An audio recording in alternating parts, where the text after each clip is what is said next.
Salut les terriens, je suis très heureux de vous retrouver. Notre invité principal ce soir, c'est Arnaud Montebourg. Bonsoir. Bonsoir. Alors vous êtes ici ce soir parce que si ça se trouve, dans un peu plus d'un an, vous serez notre nouveau président de la République. Un big up pour notre nouveau président de la République.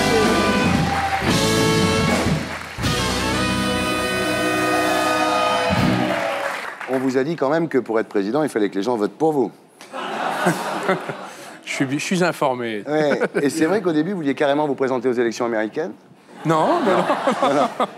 Alors Arnaud, en P1, nous serons tous les deux. Nous parlerons de vous, de vos origines, de votre parcours, de votre décision de vous présenter aux primaires du PS, du livre-programme que vous publiez chez Flammarion, des idées et des rêves, et d'Audrey Pulvar.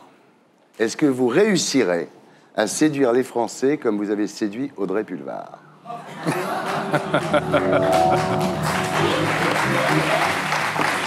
En tous les cas, faites un très joli couple. En P2, nous accueillerons deux nouveaux invités pour discuter avec nous de ceux qui ont fait l'actualité de la semaine. Dominique Paillet, président de l'Office français de l'immigration et de l'intégration, ex-porte-parole de l'UMP. Je sais, il était là il y a 3 semaines, mais depuis qu'il n'est plus porte-parole de l'UMP, plus personne ne l'appelle. Alors ça lui change un peu les idées de venir ici le samedi, voilà. Alors, toujours en P2, nous accueillerons Bruno Solo pour son interprétation de Pierre Mendès France, le 9 mars sur France 2.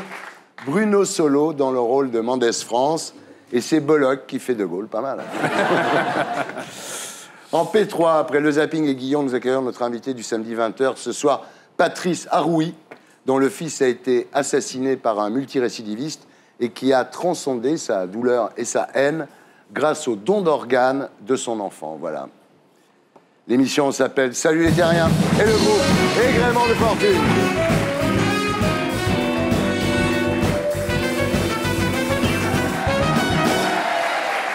Alors Arnaud Montebourg, rebonsoir. Vous êtes secrétaire national du Parti socialiste chargé de la rénovation et du boulot, j'imagine. Beaucoup.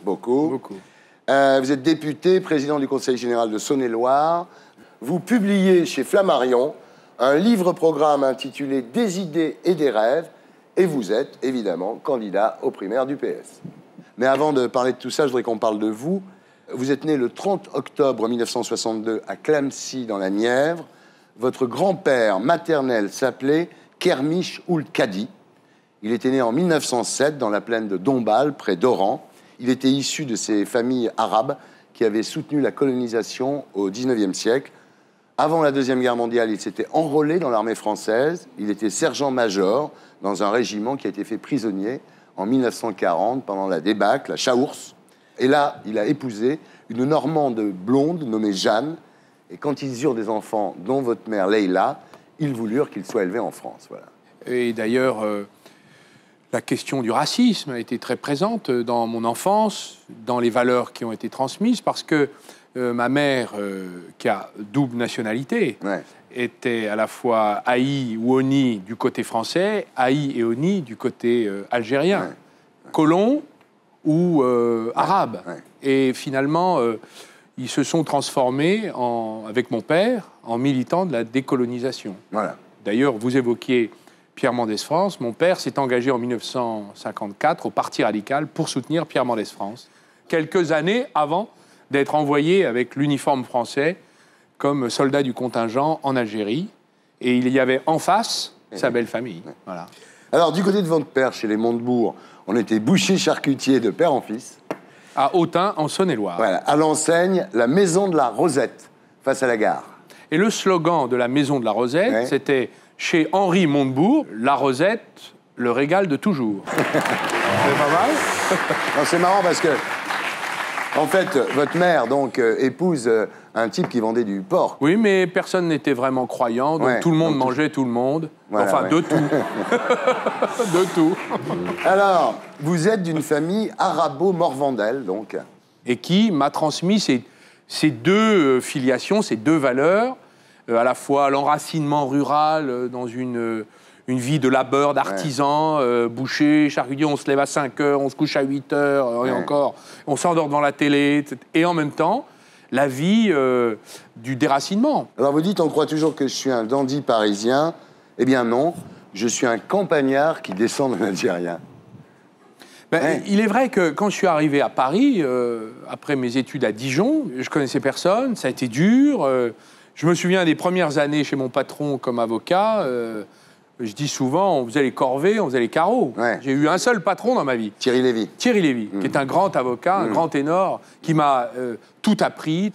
Et ensuite, très vite, j'ai pris mon envol, mais ça a été quand même très difficile au début. Donc après tout, c'est la vie d'un provincial égaré à Paris. Et d'ailleurs, Paris est d'abord une cité de provinciaux. Je suis arrivé à 19 ans. Voilà. Alors, votre réveil à la politique a lieu le 3 avril 1974, donc vous avez 12 ans, vous êtes en 5e, lorsqu'à 7 h du matin, votre père ouvre violemment la porte de votre chambre et vous dit « Lève-toi, Pompidou est mort ». Ça constituait pour moi l'irruption de la politique pour la première fois dans ma vie. Voir arriver une campagne électorale, qui était ma première campagne électorale. Ah, c'est à cause de la campagne, je ne comprenais pas pourquoi. Ah oui, d'accord, oui. Et je me suis découvert avec mes amis avec qui je jouais aux billes des désaccords. Et donc la politique est entrée dans ma vie à la mort de Pompidou. Alors 37 ans plus tard, vous publiez votre programme présidentiel sous forme de 100 propositions, sous le titre « Des idées et des rêves ». Vous dites « Le moment est venu de défendre une vision que j'ai dans le cœur et que je n'arrive pas à faire triompher au PS ». Le Parti socialiste n'a pas changé depuis la disparition de François Mitterrand, le retrait de Lionel Jospin. Il est un peu tombé dans le formol. Même leadership, mêmes idées, mêmes impasses. Donc j'ai pris la décision de défendre des convictions par moi-même. J'ai soutenu loyalement Ségolène Royal, Martine Aubry. Le moment maintenant est venu de défendre la vision politique avec laquelle je souhaiterais que nous emmenions les Français et construire la nouvelle France. Alors j'ai lu votre livre, c'est vrai que c'est un vrai programme. C'est pas seulement de l'anti-sarkozysme primaire comme on lit beaucoup. Alors on va pas tout faire parce qu'il y a 100 propositions, mais celles qui sont les plus intéressantes, interdire les licenciements économiques aux sociétés qui versent des dividendes. S'il y a de l'argent dans une entreprise, qu'on distribue de l'argent aux actionnaires, pourquoi il n'y en aurait pas pour garder les emplois? C'est absurde, non? Aujourd'hui, les critères, c'est pas l'industrie. C'est combien ça rapporte aux actionnaires qui attendent la rente. Eh bien, c'est ce système-là qu'il faut affronter et qu'il faut dompter, c'est-à-dire mettre au pas. Nous avons besoin de finances, mais au service de l'économie et des êtres humains qui y travaillent. Voilà.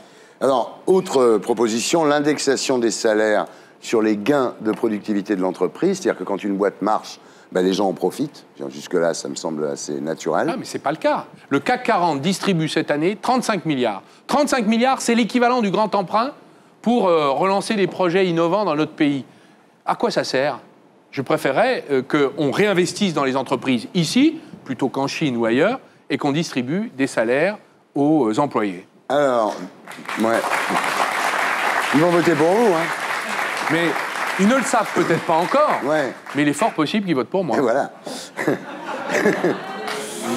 Alors, mise sous tutelle du système bancaire, ça on comprend, c'est-à-dire qu'effectivement, il faut qu'il soit dompté, il faut qu'il soit au service des gens. La mise sous tutelle, ce n'est pas la nationalisation. Oui, on n'a pas assez d'argent. On n'a pas d'argent dans les caisses pour indemniser les actionnaires de banques qui ont fait des fautes.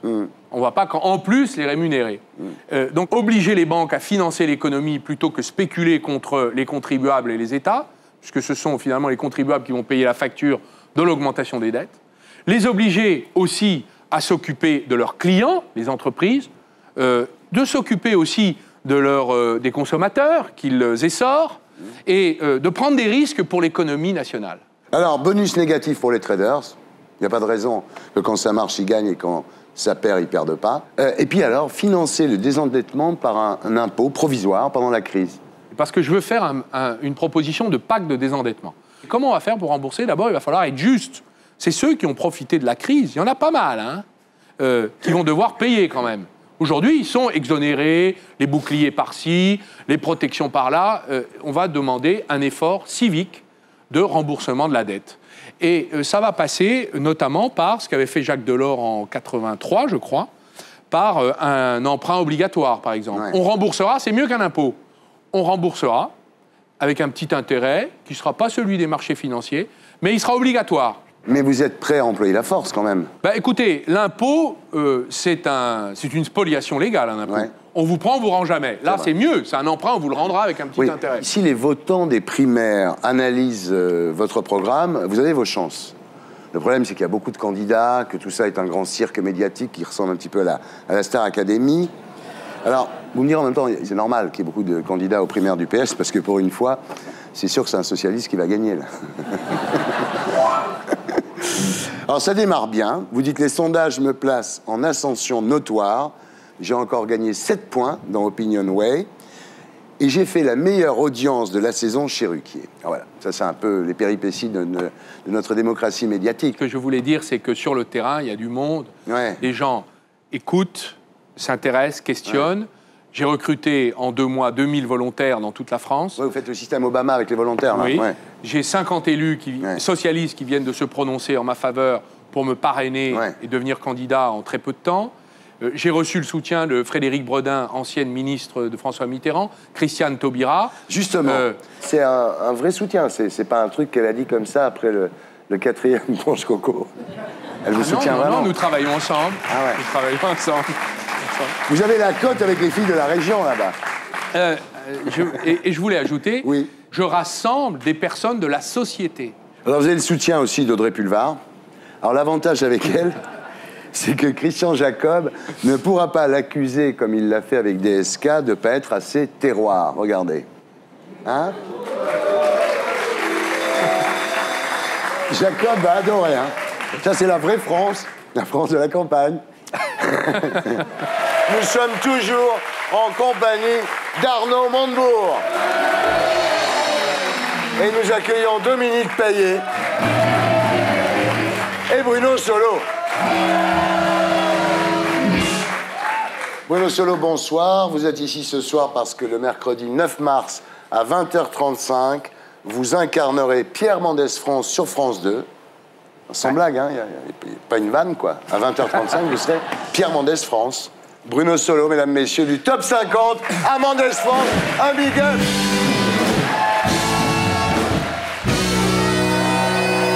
Alors, il faut préciser que, contrairement à ce qui avait été annoncé, Yvan Le Bolloc ne joue pas le général de Gaulle.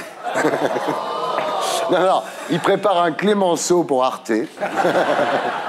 Et il s'est laissé boucher les moustaches, déjà.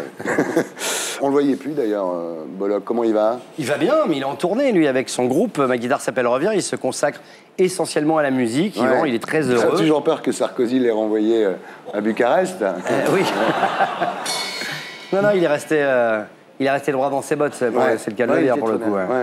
Alors, Bruno, donc Mendès, le pitch. C'est son procès en 1940, lorsque, avec Georges Mandel et Jean Zay, ils ont essayé d'embarquer dans un bateau pour rejoindre un gouvernement qu'ils espéraient libre à Tanger. Et en fait, il s'est avéré que c'était un piège tendu par les parlementaires qui ont signé l'armistice, par Pétain, Laval et même un peu Paul Reynaud, qui a été un petit peu mou sur la question. Et ils se sont retrouvés dans ce bateau, le Massilia, et là, ils ont été arrêtés et accusés de trahison, de désertion. Et c'est le premier procès en juiverie du gouvernement de Vichy. Donc Jean Zay et Georges Mandel ont été, eux, tués par la milice pendant la Seconde Guerre mondiale. Lui a réussi à s'enfuir, autrement, sans aucun doute, il aurait été aussi assassiné. Il s'est enfui de cette prison dans des conditions en plus assez rocambolesques. Ça, c'est assez fou, comme à Dalton, hein, il a scié ses barreaux avec les draps et tout. Il a réussi à s'enfuir et à rejoindre le général de Gaulle à Londres après 8 mois de cavale à travers toute l'Europe. On regarde à quoi ça ressemble. Puisque le gouvernement avait différé une fois de plus son départ, donc on peut se demander s'il a jamais voulu partir. Il aura dû en informer le Massilia, lancer un contre-ordre. Il ne l'a pas fait. Il savait que nous étions tous opposés à sa politique. À terre, nous aurions pu user notre influence. Isolés en mer, nous étions impuissants. Les partisans de l'armistice avaient les mains libres. Ils ont eu beau jeu dès lors de nous désigner comme des traîtres. Non, Monsieur le Président. Nous n'avons été ni des fuyards, encore moins des traîtres. Seulement des patriotes. Et c'est en quittant la France que nous pensions mieux la servir. Voilà. Bruno Solo en Mendès France, bravo. Tout ce qui est dit, bien entendu, dans le procès, sont tirés du livre de Jean-Denis Bredin, Un tribunal de garde à vous, et c'est quasiment les minutes du procès. Ouais. C'est-à-dire que c'est les vrais mots qu'a dit Mendès France pendant son procès. Alors justement, on connaît le Mendès, président du Conseil de la 4ème République, décolonisation de la Tunisie, du Maroc, de l'Indochine. On connaît le Mendès du verre de lait. Quand on était à l'école, on donnait un verre de lait, parce que Mendès avait dit qu'il fallait qu'on boive du lait. On connaît le Mendès de Charletti en 1968, très proche du pouvoir, avec Mitterrand. Effectivement, on connaissait moins sa dimension héroïque, pilote dans les forces françaises libres. Oui, c'est vrai que c'est un homme qui a touché à tous les niveaux de l'engagement politique.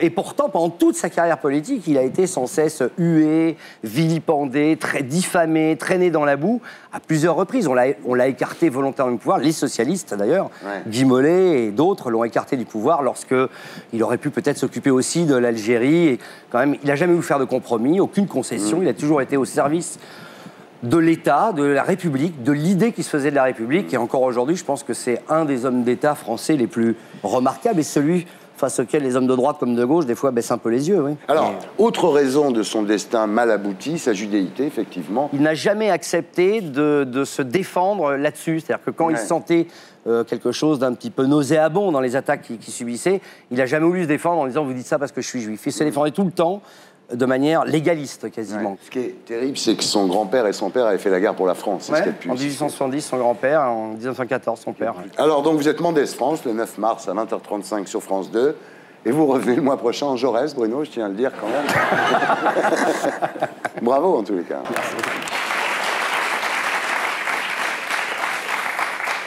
Dominique Payet, bonsoir. Alors, je voudrais d'abord avertir tous nos amis téléspectateurs. Non, ce n'est pas une rediffusion. Parce que Dominique Payet était là il y a 3 semaines, il est revenu ce soir. On peut dire les choses, je crois que depuis que vous n'êtes plus porte-parole de l'UMP, plus personne ne vous appelle, vous vous ennuyez un peu. Et alors, j'ai énormément de choses à dire encore. Donc voilà, je suis très heureux d'être là ce soir. Alors, vous êtes ici chez vous, vous venez quand vous voulez. Merci. En même temps, être porte-parole de l'UMP en ce moment, avec l'affaire Cassé, Michel Alliot-Marie, son mari, ses parents, vous êtes peut-être plus heureux comme ça, Dominique? Effectivement. Ouais. Je goûte des moments de sérénité dont je n'imaginais même pas quels ils pouvaient être. Oui, parce que bon, c'est quand même une drôle de période, là, pour les gens du gouvernement, non? C'est pas facile. Vous êtes bien, là, non, finalement? Je suis bien évidemment solidaire. Oui. Mais enfin... Le problème, c'est que vu ce qui se passe dans le monde arabe, votre nouveau job risque de ne pas être de tout repos. Vous êtes président du conseil d'administration de l'Office français d'immigration et d'intégration. C'est vrai que c'est un peu compliqué. Vous êtes inquiet parce qu'on nous annonce 300 000 Libyens qui vont arriver là. Je crois qu'il faut raison garder. Ce sont les Italiens qui annoncent des afflux de 200 à 300 000 Libyens. Il y a aussi des raisons de politique intérieure pour que les Italiens disent ça. Non, je pense qu'il y a effectivement des candidats à l'immigration en nombre multiplié. C'est une évidence. Pour autant, je crois que nous pourrons maîtriser les flux. D'ailleurs, ce n'est pas dans l'intérêt des pays de laisser partir leurs forces vives. Donc, il faut plutôt les aider, d'abord à accéder à la démocratie, parce qu'on est loin d'y être parvenu. Ensuite, à les aider économiquement. L'Union européenne s'y emploie. Et puis, pour le reste, s'il y a quelque espoir pour ces gens-là sur place, ils seront beaucoup moins nombreux à vouloir venir chez nous. C'est bien ce boulot, ça va? C'est le Pôle emploi qui vous a trouvé ça? Oui, que ça marche. Ça marche, ce Pôle emploi. C'est le chef de Pôle emploi, puisque c'est le président de la République. Ah bah oui, c'est le meilleur Pôle emploi en France. En tout cas, c'est le meilleur chef de Pôle emploi. On passe maintenant à ceux qui ont fait l'actualité de la semaine avec l'édito de Blacko. Et c'est Éric Brunet qui anime Carrément Brunet sur RMC que nous retrouverons sur ce plateau après le Magnéto. La France est foutue. C'est pas moi qui le dis, c'est vous. 71% des Français pensent que leur pays est en déclin. Mais en même temps, qu'est-ce qu'on peut faire? La mondialisation, c'est quand même pas de notre faute. Comment 65 millions de Français pourraient concurrencer plus d'1 milliard de Chinois? Surtout quand un Français au RSA gagne plus qu'un Chinois qui travaille toute la journée. Non, pour défier les Chinois, faudrait qu'on soit des winners. Ou alors, des Allemands. parce que eux, ils ne sont que 80 millions, mais ils exportent presque autant que les Chinois. 141 milliards d'euros de bénéfices commerciaux pour l'Allemagne, 180 pour la Chine, et pour nous, 45 milliards, mais de déficit. Faut dire que pour rester compétitifs au niveau mondial, les Allemands ont fait de gros efforts. Moins 30% sur les emplois non qualifiés en 15 ans. C'est raide. Mais bon, demander aux 6,5 millions de Français payés 750 € par mois d'être un peu plus compétitifs, c'est pas forcément le meilleur programme pour 2012. Pauvre France. Dans le temps, son influence diplomatique compensait ses faiblesses économiques. Mais aujourd'hui, avec un ambassadeur en maillot de bain qui fait l'éloge de Kadhafi, forcément, elle a bonne mine, la patrie des droits de l'homme. En France, on n'a pas de pétrole, mais on a des idées. Cela dit, attention, la France n'a pas dit son dernier mot, il lui reste une carte maîtresse, la France est le plus beau pays du monde. Première destination touristique de la planète. Notre avenir, c'est pas de construire des TGV et des Airbus, ça, les Chinois le feront bientôt mieux que nous. Notre avenir économique, comme l'a dit Houellebecq, c'est de devenir le plus beau parc à touristes de la planète. En France, on a toutes sortes de choses. On a la meilleure cuisine du monde, la pétanque, la tour Eiffel et la pêche à la ligne. En plus, c'est facile comme boulot, y a rien à faire. Juste attendre que les milliardaires russes ou chinois viennent remplir nos caisses.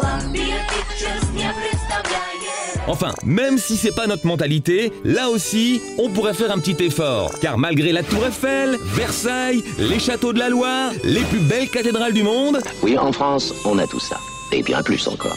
Quel est le monument le plus visité en France? Eh ben, il est américain, c'est Disneyland Paris. C'est notre richesse qui s'en va et notre façon de vivre qui est menacée.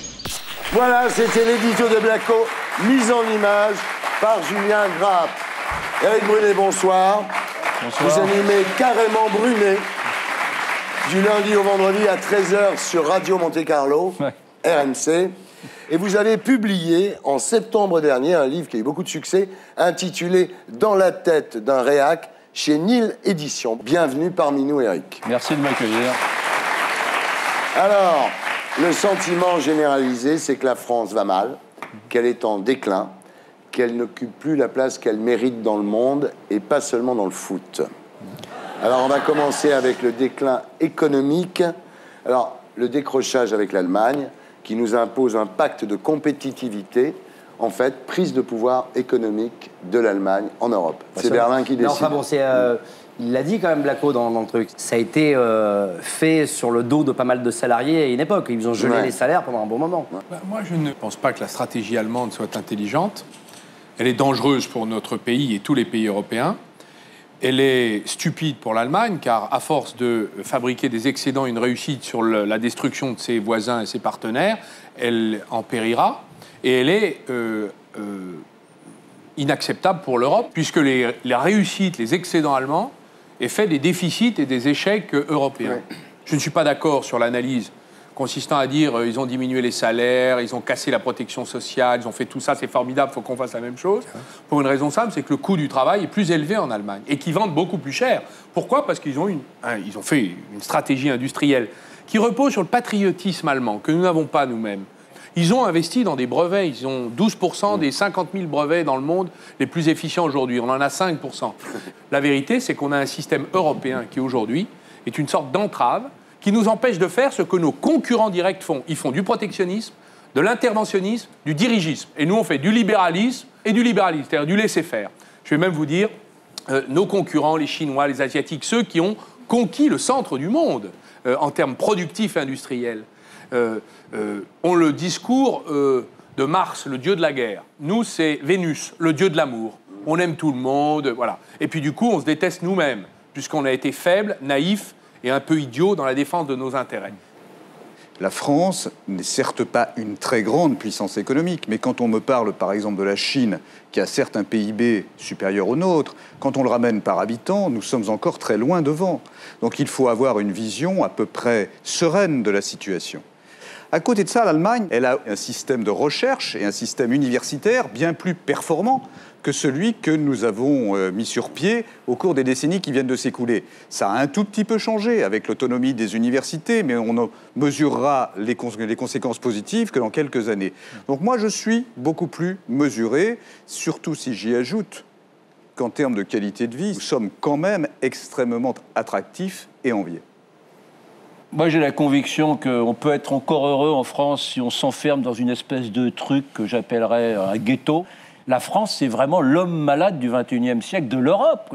C'est un pays qui est devenu très compliqué, où il y a une espèce de schizophrénie française. D'un côté, on sait qu'il y a cette dette terrible, 1600 milliards d'euros. Et puis à côté, il y a toujours des mecs qui demandent plus de fonctionnaires, plus de flics, plus de magistrats, comme si on pouvait s'offrir le luxe d'embaucher 3000 magistrats. Alors il y a des tas de gens, à gauche comme à droite d'ailleurs, qui disent « mais si, on peut !» et qui calculent, qui tergiversent. Mais la réalité, c'est qu'on est un pays en déclin. On ne peut plus s'offrir ce luxe. D'ailleurs, devons-nous continuer à figurer au G20 ? Je m'interroge. La France est devenue un tout petit pays. Tu sais quoi ? Même les étiquettes Made in France, elles sont faites à l'étranger. Et voilà. Dans les études, là, où on compare le niveau des gamins français, des collégiens français, des lycéens français aux autres de 64 pays du monde, on se rend compte qu'on est au milieu, quoi. La France, dont on louait le système d'éducation, voilà. Quand même, l'éducation nationale, c'est le plus gros employeur de la planète depuis la dissolution de l'Armée rouge. Donc on peut se dire, on en attend des résultats, même pas. Moi, j'ai un bac+5, on m'a jamais dit, Brunet, la plus belle chose que tu puisses faire, c'est de créer une entreprise, créer de la richesse, embaucher des mecs. On m'a jamais dit ça. J'ai été programmé comme tout le monde pour être un petit prof. Je suis pas devenu petit prof, mais on est un pays de petits profs. Et Sarkozy n'y changera rien, ni la gauche, à mon avis. La gauche, elle est là, la gauche. L'avenir de la gauche. L'entreprise qu'il a fondée, c'est une entreprise de dénigrement, monsieur Brunet. Oui. Parce que là, il faut quand même pas exagérer. Oui. On a des problèmes. On a perdu 530 000 emplois dans la crise, des emplois industriels. En 20 ans, on a perdu 2 millions d'emplois industriels. Celui qui ne produit pas consomme les produits des autres. Et dans la bataille de la révolution industrielle nouvelle, verte, ceux qui vont inventer les produits de demain, qui vont nous les vendre, c'est pas nous. On est trop petits. Il faut donc que nous fassions ce travail. Il y a des ressources extraordinaires dans notre pays. À côté de cela, nous avons un taux d'épargne dans ce pays qui est le plus élevé du monde, 17%. Ça veut dire qu'on peut très largement couvrir ce déficit avec le taux d'épargne. Les Anglais épargnent 1% de ce qu'ils gagnent. Nous sommes à 17%. Il n'y a donc pas de crainte à avoir. Mais les Français voudraient qu'on embauche des magistrats, les Français voudraient qu'on embauche plus de profs, les Français... C'est-à-dire que simplement, la situation... La France est un petit commerce qui est en banqueroute, qui est en faillite. Donc votre optimisme vous honore. Les Français ont été habitués à une présence trop forte de l'État. Oui. Mais pour se désengager de cette situation, il faudra du temps. Oui. Alors, Montebourg, vous n'avez pas fini sur les emplois, là. Je crois qu'on a beaucoup de ressources, mais on ne sait pas les unir. Les Coréens, en 10 ans, c'est intéressant la Corée parce que c'est l'équivalent de la France en termes de taille. C'est 50 millions d'habitants. En 10 ans, ils ont uni l'armée, les entreprises publiques, les grands groupes privés, les PME, le public, le privé, tous les universités. Ils ont investi jusqu'à 5% de leur richesse nationale dans l'éducation, la recherche, la matière grise. En 10 ans, ils sont arrivés au niveau français en termes de brevets. Et ils nous taillent des croupières dans les marchés. C'est intéressant parce qu'on dit dans la mondialisation, on ne peut rien faire, on est trop petit. La Corée démontre le contraire. Donc moi, je propose que nous arrivions à nous rassembler autour d'un projet productif. Ouais. Est-ce que la croissance verte, par exemple, peut créer 2 millions d'emplois ? Peut-être pas 2 millions. Soyons raisonnables. Tous ceux qui ont investi, par exemple les Coréens, ont investi 80 milliards sur 4 ans. C'est quand même considérable. Enfin, je me marre parce que... Pourquoi ? Parce que quand j'étais petit, on nous parlait tout le temps des Suédois. Alors on nous disait, les Suédois, c'est un système formidable, alors qu'on est français quand même, tu vois. Et maintenant, vous me parlez des Coréens. Non, mais je prends cet exemple. Ne riez pas. Du Sud. Oui, du Sud. Du Sud. Ne riez pas parce qu'ils nous prennent des marchés. Mais je ris parce que c'est désespérant. Non, ce n'est pas désespérant parce que ça démontre qu'un peuple qui s'organise et se mobilise autour d'un projet productif, un projet politique d'ailleurs, parce qu'on le fera dans une grande nation politique comme la France, par la politique. Ouais. Non mais il faut être sérieux. Se comparer aux Coréens du Sud, ok, quelle est la durée hebdomadaire du travail en Corée du Sud ? Quel est le temps de congé dont bénéficient les Coréens du Sud ? On pourrait multiplier ce genre d'exemples. Mais les Français ne veulent pas vivre comme des Coréens du Sud. Non mais le problème c'est qu'on ne peut pas, il faut être clair, dans le monde qui est le nôtre, continuer à progresser si on ne veut pas avoir les contraintes que ce progrès apporte. Ouais. Parce que tous ceux qui nous dépassent n'ont pas les mêmes avantages sociaux, et c'est sans doute heureux qu'on les ait, mais regardez ce qui s'est passé au niveau de la retraite à 60 ans. Nous sommes le seul pays qui avait encore cette règle-là. Il a bien fallu s'en départir, par la force des choses, à cause de l'endettement. On peut être intelligent. Je n'ai jamais dit qu'on était des Coréens. Simplement, je dis qu'une nation peut se reconstruire. Il faut qu'elle en ait envie. Mais c'est ce que je vous dis, moi j'en suis convaincu. Bien. Bruno, avant de passer au déclin diplomatique, est-ce que tu crois qu'on va s'en sortir ou pas? Oui, enfin, globalement, je crois que les Français, effectivement, le peuple français, depuis beaucoup d'années, a été sous la protection d'un État un peu providence. C'est vrai qu'on était un exemple en matière d'éducation, un exemple en matière de sécurité sociale, de médecine, tout ça. Et que tout d'un coup, les choses s'écroulent. Donc, on est dans une période, si vous voulez, un petit peu presque pathologique de latence, comme ça, mais à l'évidence, on va se soigner et puis on va revenir. Mais bien sûr. Enfin, comment il peut être aussi catastrophique? Je le connais en plus, Eric, c'est plutôt un optimiste. Là, il fait son catastrophisme. Non, mais moi je rigole. Non, je rigole. Le seul petit truc qu'on puisse espérer, c'est qu'il demeure des bistrots joyeux qui ressemblent à ceux de notre jeunesse pour boire des coups. C'est tout. Alors, nous passons, après le déclin économique, au déclin diplomatique. Alors, la dernière fois qu'on a entendu la voix de la France, qu'on appelle la voix de la France, c'était, il faut bien le dire, Villepin à l'ONU, c'était Chirac qui ne voulait pas qu'on aille faire la guerre avec les Américains en Irak. Aujourd'hui, on n'en est pas là, parce que si Sarkozy avait été président à ce moment-là, on serait parti dans la guerre irakienne. Aujourd'hui, on a Michel Alliot-Marie qui va en Tunisie, qui ne se rend pas compte qu'il y a une révolution. Voilà. On a aussi Boris Boyon, formidable, qui parle aux Tunisiens comme à des colonisés. Le déclin diplomatique, c'est l'absence de la voix de la France dans le monde international. Aujourd'hui, je suis désolé, on nous écoute plus, on peut dire n'importe quoi, tout le monde s'en fout. On se demande si c'est pas une volonté quasiment de Nicolas Sarkozy, à un moment, de mettre dans des postes aussi importants que sont ceux, effectivement, des affaires étrangères, des gens, permettez-moi, mais qui, techniquement, n'y comprennent rien, pour garder une sorte de prédominance. Nommer Michael Vendetta comme ambassadeur à Tunis, c'est vrai que c'est une drôle d'idée. Non, mais pour garder une sorte de prédominance sur la chose diplomatique. C'est-à-dire qu'il faut accepter aussi de ne pas avoir un ego surdimensionné et de se dire que la charge diplomatique doit être confiée à des vrais diplomates et pas des gens qui sont juste l'écho de ce que vous avez envie de dire, quoi. Ça, c'est quand même Monsieur Payet. Il y a, ne serait-ce que dans les 4 dernières années, eu des épisodes où la voix de la France était porteuse. Pendant la crise géorgienne, pendant la crise économique et financière en 2008, Nicolas Sarkozy a assumé un leadership. Alors bien sûr, parce que les États-Unis avaient à leur tête quelqu'un qui était finissant et peu crédible, c'est une évidence, mais il était quand même là. Aujourd'hui, c'est une mauvaise passe, on peut s'en... Ah, vous dites que c'est une mauvaise passe? J'espère que ça va changer très vite. Très bien.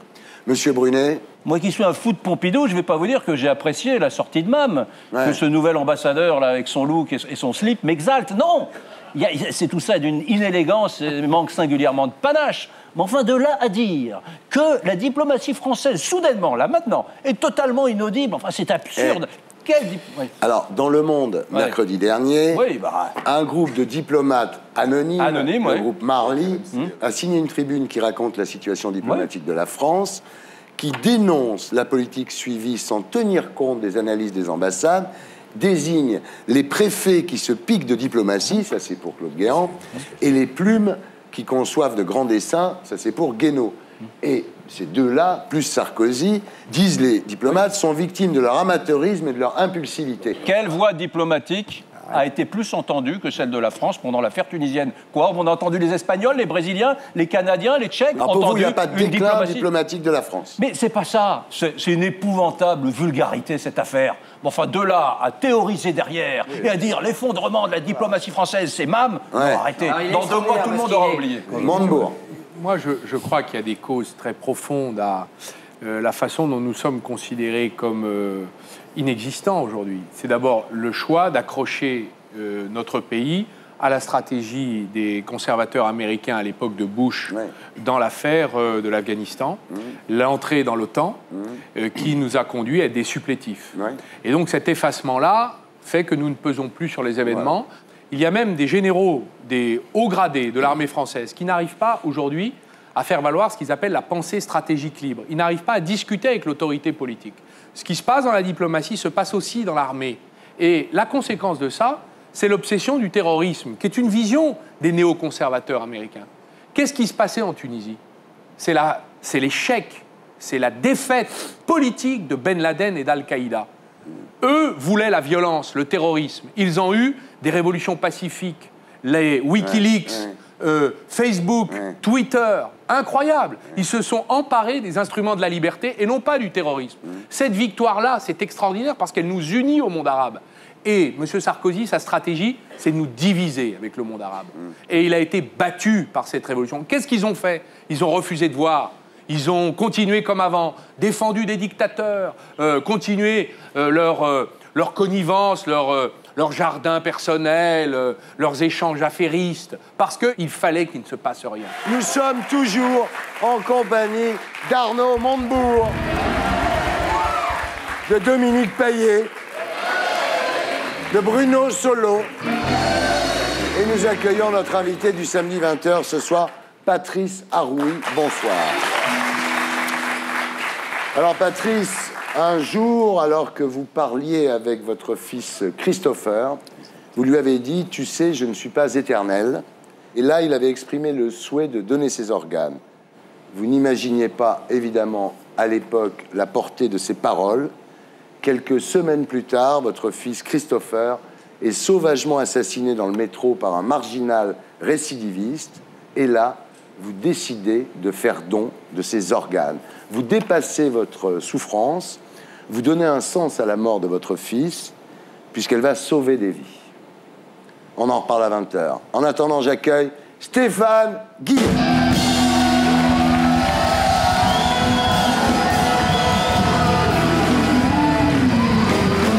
Bonsoir Stéphane, bonsoir. À vous Stéphane, pour la semaine de Guillon.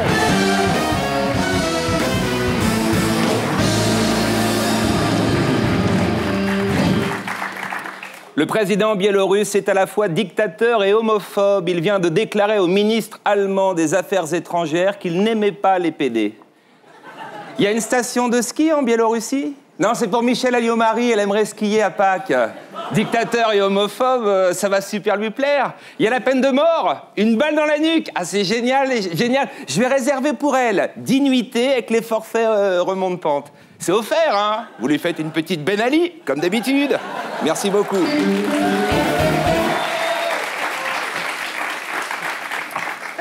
Mam a rapporté du Maroc une petite chatte siamoise, cadeau d'un cousin de Ben Ali. Entré illégalement en France, l'animal n'a pas reçu l'approbation des services vétérinaires. C'est la première fois que la chatte de Michèle Alliot-Marie déchaîne les passions.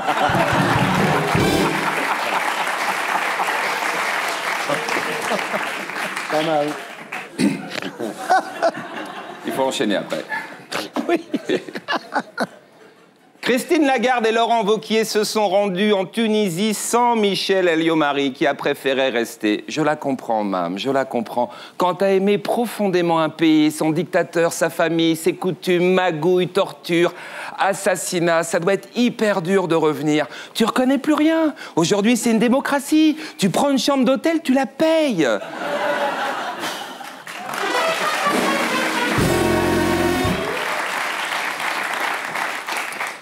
Déclaration de Jean-Pierre Raffarin. DSK est quand même le représentant de la France d'en haut et c'est difficile de séduire la France d'en bas. Il a raison, Raffarin. François Fillon, qui est parti en week-end dans la Sarthe, en jet privé, 27 000 € l'aller simple, 19 mois de SMIG pour un trajet qu'on peut faire en TGV, ça séduit la France d'en bas.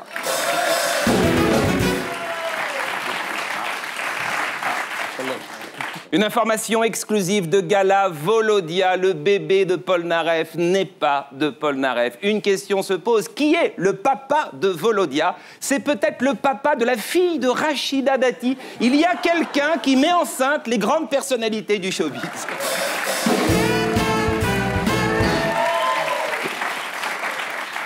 BHL a une nouvelle compagne, Daphné Guinness, l'héritière de l'Empire Guinness. C'est le grand fantasme de Jean-Louis Borloo, Madame Guinness.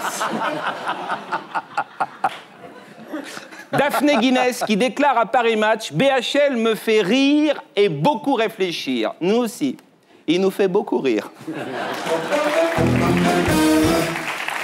Les syndicats de France Télévisions accusent Nelson Montfort de conflit d'intérêts. Ce dernier a accepté une mission rémunérée pour la société Areva.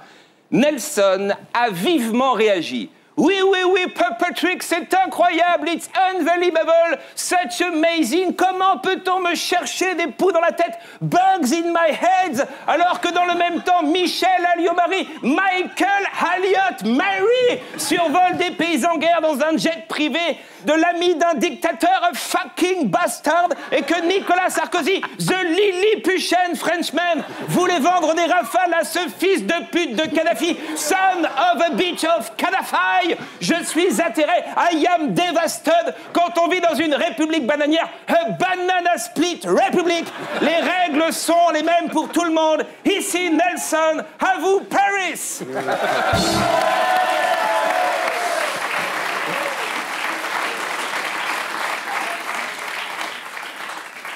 Charles Trenet est à la mode. Après la reprise de Douce France en italien par Carla Bruni, voici une nouvelle version plus adaptée à la situation actuelle.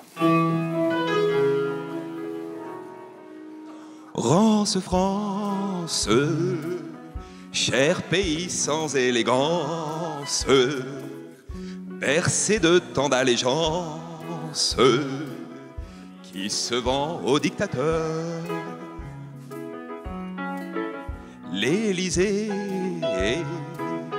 aux dorures sur les murs, où les plus belles ordures ont reçu tous les honneurs.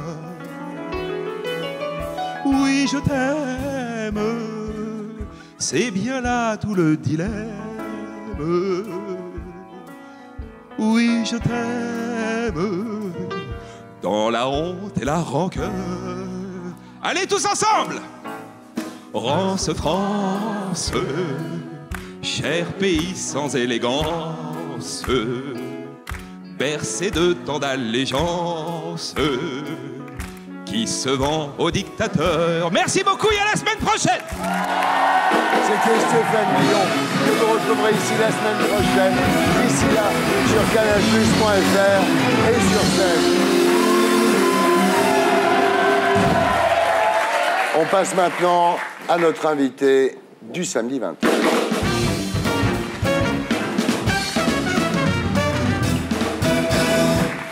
Patrice Arouet, rebonsoir. Vous êtes né le 18 mars 1961 à Lyon. Votre père travaille dans le monde de la nuit, votre mère est gynécologue, et vous avez une enfance assez brinque-ballée entre deux parents finalement. Vous voyez plus souvent votre mère parce qu'elle, au moins, elle travaillait le jour. Exactement. Ouais. Alors, votre adolescence, c'est des déménagements incessants qui commencent à peser sur le bulletin scolaire. Difficile de suivre les cours. Vous vous retrouvez chez les Jésuites à Mâcon jusqu'au bac. Après votre service militaire, vous décidez de rester dans l'armée. Vous vous engagez dans l'infanterie de marine. C'est à cette époque qu'en allant vous faire couper les cheveux un jour dans la banlieue de Lyon, où habite votre père, vous avez le coup de foudre pour une coiffeuse qui s'appelle Isabelle. Exactement. Voilà.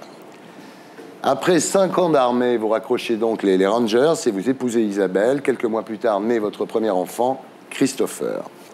2 autres enfants viendront par la suite. Là, vous décidez de travailler dans la restauration. Vous découvrez le monde de la nuit. Vous sortez beaucoup. Vous ne dites pas toujours où vous allez. Vous ne dites pas toujours à quelle heure vous rentrez. Conséquence, vous vous séparez d'Isabelle. Exactement. Là, vous vous lancez dans le business. Vous achetez votre première affaire, mais vous perdez contact avec les enfants, à commencer par Christopher. J'avais plus de vie de famille. J'étais coupé du monde et toujours dans mon affaire. Ouais. J'ai tout sacrifié, en fait. Ouais. Alors, de son côté, Isabelle, elle, a du mal à remonter la pente. Exactement. Elle démissionne un petit peu de son rôle de mère, on peut dire. Christopher, j'ai appris par la suite que moi, je pouvais pas avoir la garde. Parce que dans le monde de la nuit, on est toujours critiqué. Et puis, ça passe mal auprès des assistantes sociales et services sociaux. Donc, j'ai pas pu obtenir la garde de Christopher, ainsi que des 2 autres. Donc, Christopher a été placé dès l'âge de... peu après mon divorce, donc 7-8 ans, jusqu'à 14 ans. Et ensuite, de 14 ans à 16 ans, sa mère l'a récupéré. Et là, le gamin, instabilité, hyperactivité, fugue. Il venait vers moi, il allait chez sa grand-mère. Et là, sa grand-mère a décidé de le récupérer. Donc, à 16 ans, elle l'a récupéré et il a passé 11 ans avec elle. Donc vous retrouverez Christopher bien des années plus tard, quand, parallèlement à vos discothèques, vous achèterez une boulangerie. Boulangerie-pâtisserie. Et comme il avait un CAP de pâtissier, bah, finalement, vous vous êtes retrouvés là-dessus. Les liens se resserrent. Là, ça devient fusionnel, quoi. De jour en jour, on a appris à se connaître. On a appris qu'on n'avait pas de différence, qu'on avait les mêmes goûts et qu'on avait les mêmes valeurs. Ouais. J'ai vu que c'était un petit bonhomme de 27 ans et puis que j'ai découvert qu'il était sérieux, il avait le sens du travail. Il connaissait son métier, puis le métier dans la pâtisserie, c'est un métier d'art. Et c'était un sacré bonhomme qui créait. On lui demandait de faire une pièce montée, il la dessinait et il sortait un truc de ouf. Et là, j'ai dit, putain, je suis fier. Ouais. Là, j'ai fait un petit bonhomme, malgré le parcours chaotique qu'il a eu. J'ai dit, bah ça, c'est un bonhomme, il en veut. Ouais. Alors, en décembre dernier, vous avez une conversation très émouvante avec Christopher. À l'époque, vous sentez un petit peu submergé par la fatigue. Je lui ai dit, bon, papa, il a fait 2 infarctus en même pas 5 ans. Et je lui ai dit, bon, ben, je suis pas éternel. Ouais. Comme je me suis remis en ménage, j'ai un petit garçon qui s'appelle Sacha et une petite fille qui s'appelle Tani, qui a 2 ans. Et je lui ai dit, maintenant, j'ai vu que tu étais sérieux. J'aimerais que si je m'en vais, que tu t'occupes de Tani et de Sacha, de loin, parce que Marie, mon ex-femme, le fait très bien. Juste ta présence, que tu montres que la famille Haroui, elle est toujours présente. Et tu représenteras papa, et ça, c'est un honneur pour moi. Et c'est la première fois que je dis à mon fils, je suis vraiment fier de toi. On se met à pleurer tous les deux, et il me dit, mais tu veux en venir où? Et je lui ai dit, je veux que tu donnes mes organes lorsque je serai décédé, et je veux que tu me fasses incinérer. Et il me regarde, et puis spontanément, il m'a dit, moi, je veux la même chose que toi, papa. Ouais. Ironiquement, il m'a dit, mais papa, t'es tout pourri à l'intérieur, puisque tu me dis que t'es malade. Non, je suis pas pourri, il y a des organes qui sont bons. Et on a développé en disant, avec un rein, on peut sauver une vie, ou on peut donner de l'espoir. Et le samedi 12 février, vous êtes invité à une soirée par des collègues de travail. Exactement. Mais au moment d'aller boire un coup dans un bar, vous vous dites, je vais rentrer à la maison, il insiste un peu, mais vous rentrez chez vous. Avant ça, vous lui dites, Christopher, déconne pas, bois pas trop, prends un taxi. Et vous lui dites, envoie-moi un texto dès que t'es chez toi. Le dimanche matin, après avoir dormi 3 heures, Christopher vous propose de déjeuner avec vous. Vous lui dites, écoute, repose-toi, c'est dimanche, tu t'es couché tard, t'as pas dormi. Voilà. Et il dit, oui, bon, bah, je vais me coucher, mais d'abord, il va voir des copains. Et je lui ai dit, tu m'appelles quand tu es arrivé. Et donc, il prend son métro hôtel de ville. Et là, pénètre dans la rame du métro un mec, marginal, avec un furet. Son petit furet, il sort de l'intérieur de son par-dessus. Et Christopher, qu'est-ce qu'il fait? Il va pour essayer de le caresser. Et il le mord, mais il le mord méchant. Ouais. Donc Christopher, il se lève et il lui dit, bon, bah, si votre animal, on ne peut pas le caresser, il faut prévenir. Et la personne, elle s'est emportée, mais d'une sauvagerie. Il a poussé mon fils. Il a sorti de sa manche un cutter et il me l'a ouvert de l'oreille jusqu'à la moitié de la poitrine. 31 cm. Il l'a égorgé, quoi. Il l'a égorgé, carrément. Mais l'autre, il était dans une crise de démence. Ouais. Donc mon fils, il est tout de suite tombé dans le coma, perte de connaissance, et il est tombé par terre. Les secours sont arrivés. Les pompiers sont arrivés, il avait déjà fait un arrêt du cœur, il le monte en surface, le SAMU arrive, et toujours coma.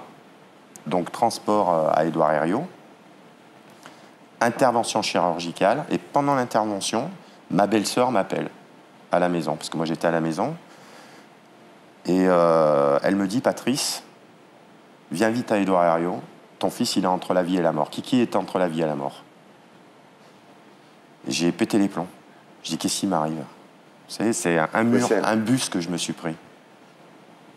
J'arrive à Édouard Herriot, j'ai vu les 2 professeurs qui ont pratiqué l'intervention sur mon fils. Et il m'a dit, je vais vous recevoir dans mon bureau parce que ce que je vais vous dire, c'est pas évident. Ouais. Bon, alors là, je me suis effondré, là. 2e bus. Ouais. Il vient, il me dit, l'électroencéphalogramme du cerveau complet, 0, c'est fini. Excusez-moi.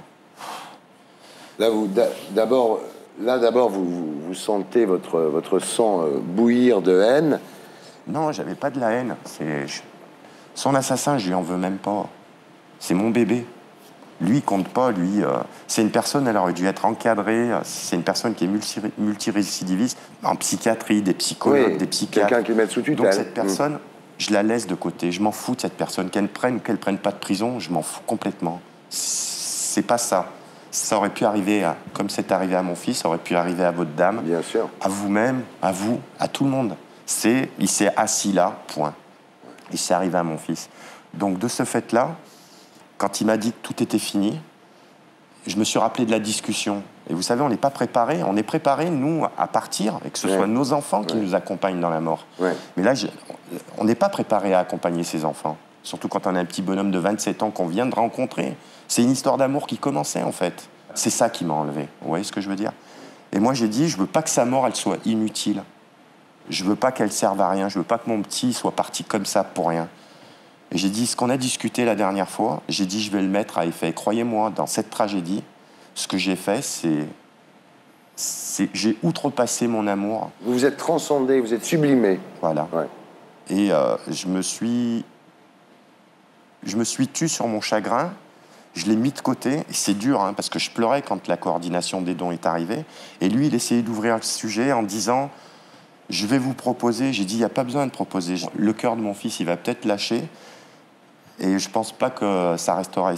Vous savez, si le cœur lâche, c'est fini pour le don d'organes. Et là, c'est fini. Moi, mon chagrin, il va être complet parce que j'aurais pas pu donner quelque chose, donner l'espoir. Et le fait de donner ces organes, pour moi, c'est aller au-delà de soi. Le don de soi, c'est... J'ai sublimé l'amour que j'avais pour lui. J'ai partagé mon fils. Et j'ai dit, vous donnez... Et je sais que la loi a changé pour les dons d'organes parce que je m'y intéresse. J'ai des gens dans ma famille à côté de moi qui sont en attente justement de dons d'organes. Ils ont un cœur malade, ils ont un poumon malade. Et ils vivent ça au quotidien jusqu'à la phase finale, à la phase terminale. Alors aujourd'hui, la mort de Christopher a permis de sauver 4 personnes. Exactement. Âgées de 15 à 24 ans. Exactement. Et vous dites, dans mon malheur, mon fils a fait le bonheur de 4 personnes. Parce qu'on dit que la mort, c'est un sujet tabou, mais il faut en parler de son vivant. Parce que moi, je vous dis, je suis dans la peine. Je pleure tous les soirs, je vois mon fils tous les jours dans ma voiture quand je rentre dans la Mercedes. Je le vois à côté de moi. Quand je suis au magasin, des fois, je regarde le personnel et je leur dis, il est où, Kiki? Et après, j'ai une larme qui coule et puis je pars. Puis je dis, Patrice, remets les pieds sur terre, le petit, il est parti. J'arrive pas à m'y faire, j'arrive pas. C'est tout frais encore, j'arrive pas.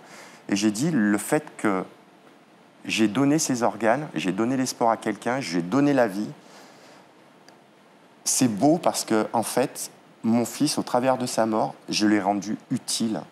Exemple, la dame, elle est venue, on a une personne qui a la mucoviscidose. Elle est compatible avec votre fils.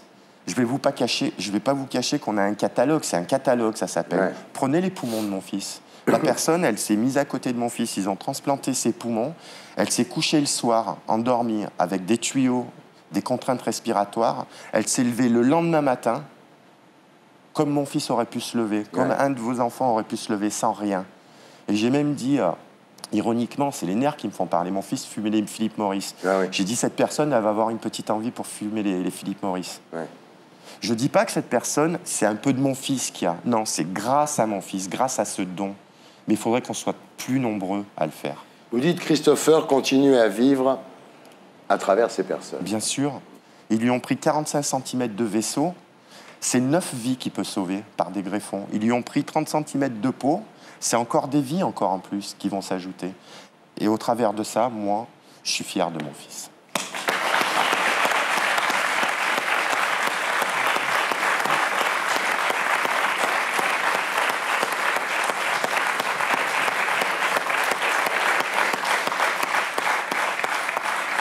Alors, ce qu'il faut dire, Patrice, pour finir l'histoire, c'est que l'assassin a été retrouvé 12 heures plus tard grâce aux vidéosurveillances. Exactement. En fait, il avait été condamné 11 fois entre 1988 et 2005 pour vol, dégradation et violence avec arme. Voilà.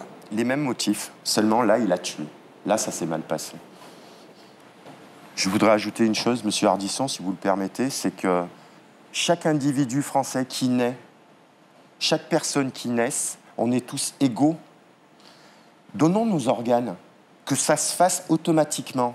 qu'il n'y ait plus de cartes. Alors que si on ne veut pas les donner, il y a un listing, voilà. Et si on veut les donner, il n'y a pas de listing. Voilà. Eh bien, moi, j'aimerais qu'il y ait une loi qui soit votée, que si on ne veut pas donner nos organes, qu'il y ait un fichier qui le signale, et que même si on veut les donner actuellement, on veut donner nos organes. On a notre carte sur nous, mais ce qu'il faut savoir, c'est nul. Parce qu'il suffit qu'il y ait une personne dans la famille qui dise non, les organes, ils ne les ont pas. J'aimerais qu'il y ait une loi qui soit votée. Oui, ce qu'il faut dire pour finir, c'est qu'on peut donner des organes à n'importe quel âge. Hein. Il y a des bébés qui naissent avec des malformations cardiaques. Le bébé, il naît, on ne peut pas l'opérer dans les 6 premiers mois. Dans la première année, il faut l'opérer. Mais il y a des bébés qui meurent. Bah oui. Pourquoi les parents ne donnent pas? Puisque le bébé, c'est un petit ange après.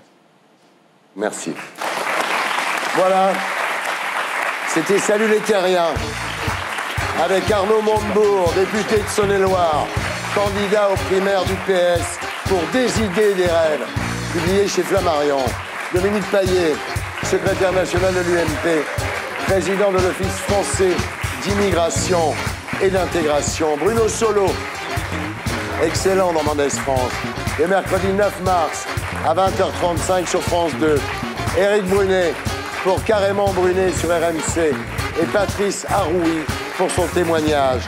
Merci à ceux qui m'ont aidé à faire cette émission.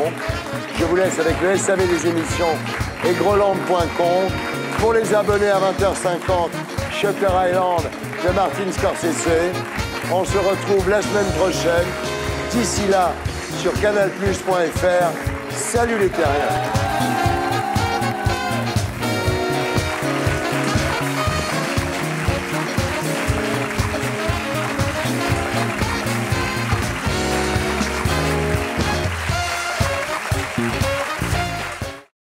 Et pour être sûr de ne rien rater de Inarditube, abonnez-vous et mettez un pouce bleu.